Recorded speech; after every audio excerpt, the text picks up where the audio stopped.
Oke, selamat datang semuanya. Hari ini kita akan membahas sesuatu yang sangat krusial ya untuk masa depan industri kita di Indonesia. Otomatisasi.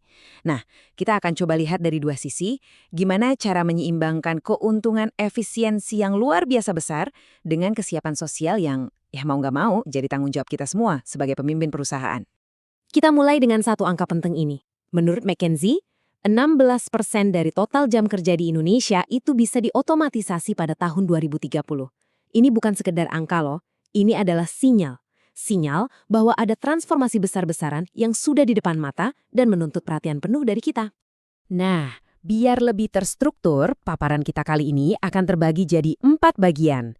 Pertama, kenapa otomatisasi itu jadi sebuah keharusan. Kedua, kita akan bahas soal faktor manusianya. Ketiga, strategi transisi untuk tenaga kerja kita. Dan yang terakhir, kita akan lihat seperti apa sih peta lapangan kerja yang baru nanti. Oke, kita masuk ke bagian pertama. Gini, otomatisasi itu sekarang bukan lagi pilihan, tapi udah jadi keharusan untuk bisa bersaing. Kenapa? Ya karena keuntungan bisnisnya itu jelas banget dan bisa diukur. Coba deh kita bandingkan langsung. Otomatisasi itu mengubah total cara kita beroperasi. Kita bicara soal kecepatan yang stabil dan super cepat, presisi yang tinggi banget, yang artinya memangkas banyak biaya karena kesalahan, dan yang paling penting, bisa jalan 24/7 tanpa henti. Ini bukan lagi sekedar peningkatan kecil-kecilan, ini lompatan efisiensi yang luar biasa.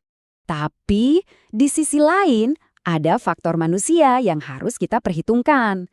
Dampak sosial dari otomatisasi ini bukan isu sampingan loh, tapi resiko bisnis yang sangat nyata. Kita bisa sebut ini sebagai liabilitas sosial dari setiap langkah kemajuan teknologi yang kita ambil. Ancaman disrupsi ini paling terasa buat peran-peran yang sifatnya rutin. Sebut saja operator mesin, pekerja lini produksi, kasir. Mereka ini kan bagian penting dari ekosistem kita yang sekarang ada di garis depan perubahan. Kalau kita abai sama nasib mereka, artinya kita juga mengabaikan stabilitas operasional kita sendiri. Kutipan ini benar-benar menangkap inti risikonya.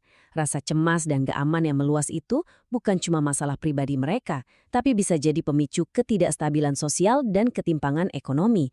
Dan kita semua tahu, lingkungan bisnis yang gak stabil itu fondasi yang sangat rapuh. Jadi, solusinya gimana dong? Nah, di bagian ini, kita akan beralih dari masalah ke strategi.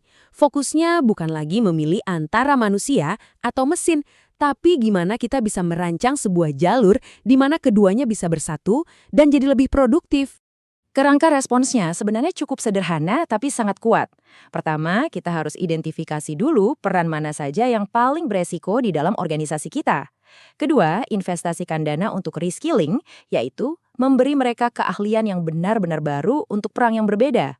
Dan ketiga, kita kembangkan jalur upskilling, meningkatkan skill mereka supaya bisa kerja bareng teknologi baru. Anggap ini sebagai investasi proaktif pada aset kita yang paling berharga, manusia. Investasinya harus diarahkan ke sini. Tapi ini bukan cuma soal jabatan baru seperti teknisi robotik atau analis data ya. Di balik itu semua, ada pergeseran ke arah keahlian yang lebih tinggi. Kemampuan berpikir kritis untuk memecahkan masalah, kreativitas untuk inovasi, dan kecerdasan emosional untuk memimpin. Mesin bisa mengerjakan yang rutin, tapi manusialah yang akan menciptakan terobosan. Oke, sekarang coba kita putar balik narasinya. Dari yang tadinya ancaman, sekarang kita lihat sebagai peluang. Kenapa? Karena kalau kita lihat gambaran besarnya, sepanjang sejarah, kemajuan teknologi itu justru selalu jadi mesin pencipta lapangan kerja, bukan perusak. Nah, ini dia angka yang benar-benar mengubah perspektif. Teknologi itu diprediksi akan menciptakan sampai 23 juta pekerjaan baru di Indonesia pada tahun 2030.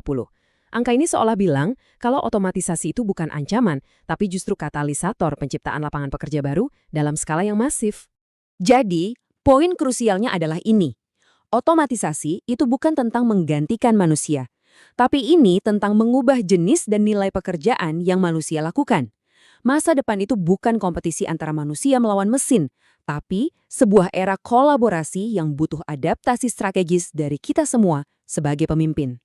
Sebagai penutup, saya tinggalkan satu pertanyaan untuk kita renungkan bersama. Otomatisasi itu sebuah keniscayaan, nggak bisa dihindari. Pertanyaannya bukan lagi jika atau kapan, tapi apakah tenaga kerja Anda siap? Karena kesiapan kita hari ini yang akan menentukan relevansi kita di hari esok.